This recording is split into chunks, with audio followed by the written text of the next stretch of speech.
Kryeministri Kristian Mickoski thotë se qeveria e Maqedonisë nga afër është duke i ndjekur ndodhit në Bashkinë e Pustecit në Shqipëri, e ku qeveria shqiptare ka parapar ngritjen e 3 kampeve të migrantëve, gjë e cila ka ngjallur reagime në komunitetin maqedonas që jeton në këtë zonë. Apsolutno ги следам одблизко сите случувања.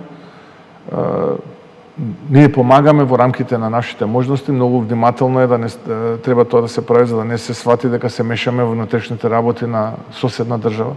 Исто како што ние не сакаме да ни се мешаат, така и ние не треба да се мешаме.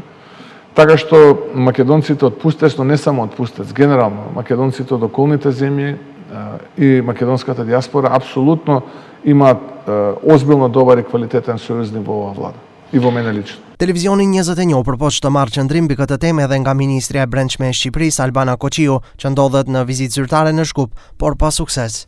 Shumë faleminderit, ne të dy kemi dakordsuar që nuk do të marrim pyetje në vijim, kjo do të ngelet për një diskutim të radhës. Sot është e rëndësishme të theksojmë bashkëpunimin mes dy vendeve tona për të lehtësuar akoma më shumë lëvizjen e lirë të qytetarëve. Ditë më parë, kryetari i Aleancës Maqedonase për Integrim Evropian, Vasil Steriovski, tha se komuniteti maqedonas në Pustec është kundër vendimit të qeverisë për hapjen e 3 qendrave pritëse për migrant në fshatin Zrnosko, në fushat sportive në Pustec dhe në fshatin Dolna Gorica. Këto qendra janë planifikuar për emigrant nga Afganistani, Pakistani, Irani, Siria, Libani dhe Gaza, të cilët përdorin Shqipërinë si vend tranziti drejt Bashkimit Evropian.